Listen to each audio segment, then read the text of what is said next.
여러분, 제가 작년에는 사회초년생들을 위한 재테크 꿀팁 영상들을 많이 만들었었는데요. 최근에는 제가 이 파트를 좀 못 다루었죠. 주식시장 전반적으로 코스피가 3천까지 쭉 상승하다가 최근에 황보장이 되었어요. 엄청 오르는 것도 엄청 떨어진 것도 아닌 약간 지지분진한 상태를 말하는데요. 거기다가 부동산은 최근 몇 년간 막 올라서 벼락거지라는 말도 유행했었잖아요. 아무것도 안 했는데 갑자기 날벼락처럼 거지가 된 느낌이다 라는 거죠.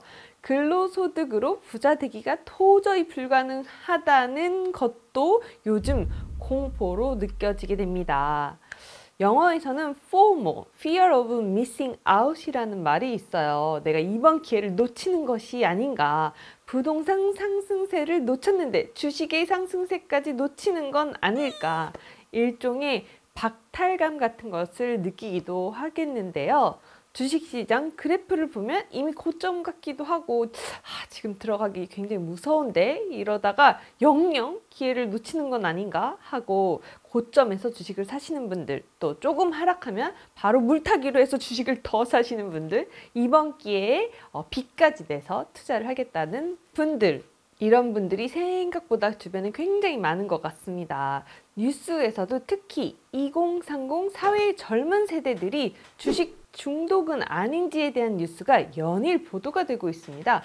주식 투자 광풍이 불다 보니까 주식 중독 등의 문제로 전문 센터를 방문하는 청년도 크게 증가하고 있는 것으로 나타났는데요. 최근에 한국도박문제관리센터라는 곳이 있는데 여기에 따르면 지난해 주식 중독으로 센터를 찾은 20대는 236명, 30대는 579명이었다고 합니다. 전년도에는 20대 73명이 30대 323명에 비해서 각각 233%, 79%나 늘어난 수치인데요. 2018년과 2019년에 주식 중독으로 상담받은 10대는 한 명도 없었으나 지난해에는 25명이나 센터를 방문했다고 합니다. 하필 20대 남성이 더 수익률도 좋지 않아서 심지어 뉴스 기사가 이런 것도 있었어요. 우먼 버핏 전성시대 3030 여성이 주식 투자에 성공한 이유 4가지. 이 기사를 보면요. 성공한 이유 4가지가 신기할 정도로 간단한 포인트인데요. 여러분은 해당되는지 한번 살펴보세요. 첫 번째, 거북이처럼 묵묵히 장기 투자했다는 것입니다. 거래 패턴의 차이가 있다고 하던데요. 2021년 1월 기사에 따르면 NH투자증권 신규 계좌 분석을 했대요. 여기에 주식 거래를 얼마나 자주 했는지를 수치화한 회전율이 남자는 40%, 여자는 24%로 남자가 여자에 비해 월등히 높았다고 합니다. 특히 68.3%로 가장 높은 회전율을 기록한 20대 남자들의 경우 투자 수익률은 3.8%로 가장 낮았다고 합니다. 이게 너무 자주 살고 팔았던 것이 낮은 수익률에 영향을 줬을지도 모르겠습니다. 두 번째로는 가치주, 대형주 위주로 안전 추구를 했다고 하는 것입니다. 남자가 여자보다 더 공격적이면서 여자는 남자보다 안정성을 추구한다는 것이 익히 알려진 사실이었죠. 남녀의 성향 차이는 매수 종목에도 영향을 미쳤다고 하는데요. 지난해 3040 여성들 역시 기업 가치가 높은 우량주 종목들을 주로 택해서 1위는 삼성전자, 카카오, 코덱스 레버리지, 시즌, 현대차를 산 반면에 남성의 경우는 코덱스 200, 선물 인버스, 삼성전자, 코덱스 레버리지, 신품제약 등이 있었습니다. 여기서 눈여겨볼 대목은 여성들은 지난해 봄에 코로나19가 촉발한 폭락장에서도 삼성전자라는 국내 증시 대장주를 믿고 매수를 했지만 남성들은 오히려 시장이 하락할 것에 베팅을 했다는 것인데요. 남성들이 가장 많이 산 코덱스 200 선물 인버스 는 일명 고버스로 불리는데요. 주가가 하락할 때 2배로 수익을 얻는 것에 투자를 한다는 거죠. 리스크를 엄청 낸 거죠. 결과는 아시다시피 지금도 엄청 하락장은 아니잖아요. 그래서 대형주 위주의 상승장을 펼치면서 오히려 초보 주린이들, 여성분들이 수익을 많이 거둔 결과를 나타냈습니다. 세 번째, 내 사전에 한방은 없다라는 것인데요. 사나이는 한방이지 라고 멋있게 말할 수도 있겠지만 한방을 노리다가 한방에 훅 갈 수도 있다고 지난번에도 여러 번 말씀드렸죠. 부자 언니로 유명한 자산관리사 유수진 르비스톤 대표가 이렇게 말하기도 했대요. 남자들은 차근차근 재테크를 해서 언제 부자가 되는 시기지만 여자들은 지구력이 있어서 전략을 세워 해나가는 걸 힘들어하지 않는다면서 인생 한방은 우리나라가 개발도상국일 때나 가능하던 얘기라고 설명한 적이 있습니다. 부자 언니가 말하기를 두 자릿수 성장률을 올리고 누구나 열심히 살면 한방 노릴 수 있었던 때는 지났기 때문에 지금 상황에서는 여자들의 착실한 재테크 전략이 더 잘 맞아 듣는다고 이야기한 바 있네요. 네 번째는 트렌드를 읽는 힘입니다. 아무래도 일반적으로 여자가 남자보다 조금 더 유행에 민감한 편이겠죠. 특히 3040 여성 중에서는 생활에 필요한 물건을 직접 구입하는 주부가 많다 보니까 음식료, 교육, 헬스케어 등등 어떤 제품이 우수하고 인기가 있는지, 현재 장바구니 물가가 어떤지 빠삭하다고 합니다. 때론 이런 익숙함이 투자로 이어지기도 하는데 이는 상당히 일리가 있는 투자 방법이기도 하죠. 주식 투자 전문가 강방천 에셋플러스 자산운용의 회장님은 자신의 투자 원칙에 대해 많은 사람들이 주가에 주목하는데 출발지는 소비라고 말하면서 내 지갑을 열게 하는 회사 주식에 투자하라고 말한 바 있습니다. 장기 투자, 안전 추구, 한방은 없다, 트렌드를 읽는 힘, 이 네 가지가 3040 여성 투자자들이 성과를 잘 낸 비결이었다고 합니다. 쉬운 것 같으면서도 왠지 쉽지 않은 요소들인 것 같죠. 한편 최근 제가 굉장히 재밌게 보는 주식을 소재로 삼은 예능들이 몇 가지 있어요. 근데 여기에 3040 여성들이 나오질 않습니다. 근데 막상 보면 또 재미는 있어요. 왜냐하면 초보 투자자들에게는 주식과 관련된 정보를 쉽게 전달해 주기도 하고요. 누군가는 겪어봤을 에피소드들, 이 느낌을, 공감대를 형성해 주면서 보는 재미가 있거든요.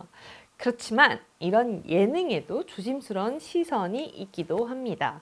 손실과 같은 주식 투자의 그늘은 약간 축소하고 좀 재밌게 보여주려고 조금 하는 편이고요. 반면에 성공 사례를 부각해가지고 주식 투자는 무조건 돈을 벌 수도 있다는 잘못된 인식을 부추길 수도 있다는 비판도 늘고 있는데요.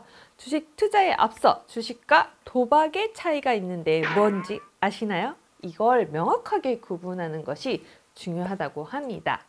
도박은 자신에게 가치 있는 것을 걸고 우연성이 큰 게임을 통해서 더 큰 가치를 창출하려는 목적성을 가진 오락이라고 합니다. 반면에 주식은 자신이 투자한 금액으로 보다 높은 수익률을 창출하는 것을 목적으로 하지만 관련 공부와 축적된 데이터를 바탕으로 하는 재테크라는 점에서 차이가 있죠.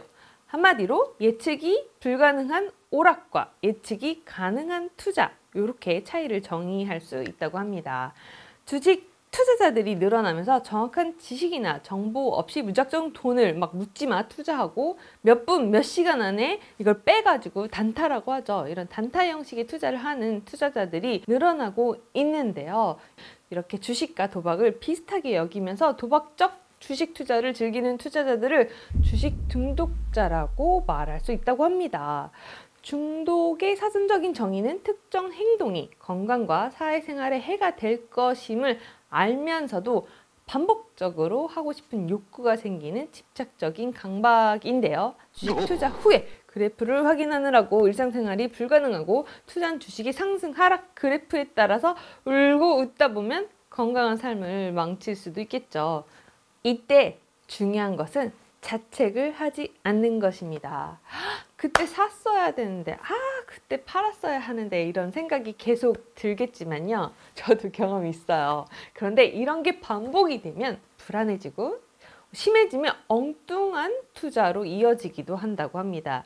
그래서 샀던 가격, 팔았던 것, 그것은 사실 운명이었고 내 몫이 아니었다라고 생각을 좀 이렇게 덮어두는 것도 하나의 방법입니다.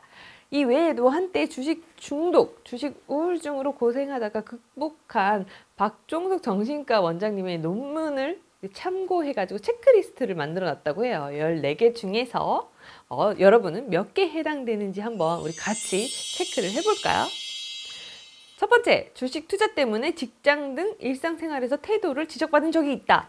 두 번째, 주식을 이유로 가족과 다투거나 큰 소리로 지른 적이 있다. 세 번째, 주식 투자를 하면서 변명이나 거짓말을 하는 경우가 늘었다. 네 번째, 손실 금액을 만회하기 위해서 주식 투자에 강박적으로 집착했다.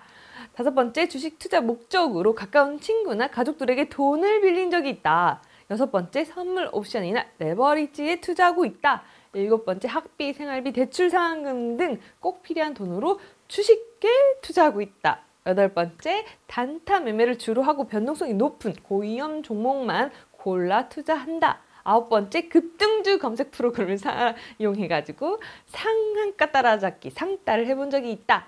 열 번째, 신용 또는 미수 거래를 해본 적이 있다. 11번째, 주식 투자를 시작한 후 불면증이나 불안 증세가 생겼다. 12번째, 업무 시간에도 하루 종일 스마트폰으로 주식 창만 확인을 하고 있다. 13번째, MTS 또는 HTS를 지운 지 하루도 지나지 않아서 다시 설치한 경험이 여러 차례 있다. 14번째, 월요일 주식시장이 어떻게 될지 불안해가지고 주말에 마음이 편하지가 않다. 와, 이 총 14개나 있어요. 여러분은 몇 개나 되셨나요? 피디님은 몇 개나 해당되세요? 거짓말, 빵개라고요? 저도 몇 개 경험해봤었는데, 피디님 대단하시네요. 특히 대학생 때 주식 투자를 할 때 저는 좀 그런 적이 한두 차례 있었습니다. 다행히 적정선에서 저는 멈췄어요. 근데 그때 당시에 대학생 때 남자친구가 가족 친구 돈까지 막 끌어다가 써가지고 결과가 좋지는 않았었습니다. 그때 저는 비록 손해를 좀 보지는 않았지만 간접적으로 너무 무리할 경우에는 엄청난 손해가 날 수도 있구나. 이게 똑똑한 사람들도 겪을 수 있구나. 나뿐만 아니라 남들에게도 또 피해를 줄 수도 있구나 하면서 굉장히 무섭다고 느낀 적이 한 번 있습니다. 학창 시절은 그랬다 치더라도 저도 한 20대 때 주린이였으니까. 그렇지만 지금은 어떨까요? 여러분은 테스트 해보니까 몇 개 정도 나오셨나요? 저는 지금은 상당히 괜찮으셨는데 혹시 중독 증세가 심상치 않다 하시면 이제라도 뭔가를 바꿔보고 전문의에게 상담을 받아보는 것도 좋겠습니다. 상담은 1336번으로 전화하면 된다고 해요. 광고 아닙니다. 기본적으로 내가 어떤 사람인지 자기 객관화를 하는 것, 그리고 자기에게 맞는 투자 방법을 공부해야 한다는 것을 추천을 많이들 하시는데요. 또 중요한 것은 내가 주식과 관련돼서 정확한 이해를 하고 있어야 한다는 것입니다. 진짜 많이 알고 투자하신 건지 한번 반성해 보는 것도 필요하겠습니다. 관련된 다양한 도서, 전문 강의 이런 것들을 듣고 체계적으로 공부를 해야 하는 것은 기본이고, 시장을 분석하는 법, 주식 투자할 기업에 대해 명확한 이해가 섰을 때 주식 투자를 시작하는 것, 그리고 건강한 주식 투자를 위해서 노력하는 것들 잊지 말으셔야겠죠? 더불어 무엇보다 중요한 것은 결국 자기 자신입니다. 여러분 자체예요. 그 어떤 가치 있는 우량주는 남의 회사가 아니라 바로 나라는 사람, 여러분이라는 한 인격체이자 기업이 될 수 있는 자신이라는 것입니다. 자신의 본업을 해치지 않으면서 자신의 경험과 능력이 높아질 수 있도록 집중해서 본인의 몸값을 올리는 것에도 꼭 집중을 하세요. 또 자세적으로는 내 의견이 틀릴 수 있다는 것에 대해 알고 있는 것, 그리고 도파민에 중독된 사람들은 남의 말을 잘 안 듣는 편이기도 하거든요. 자신을 반성하면서 보다 객관적으로 자신의 현실을 받아들이는 자세, 앞으로 어떻게 극복해 나갈지에 대해서 긍정적으로 미래지향적으로 행동하고 살아가는 것을 추천드립니다. 오늘의 영상이 참고한 자료들은 하단 내용란에 제가 넣어둘게요. 더 자세한 내용을 알고 싶다면 클릭 해보시고요. 영상이 도움이 되셨다면 구독과 좋아요, 공유도 많이 해주시고 지적이고 행복한 하루 보내세요. 감사합니다. 안녕.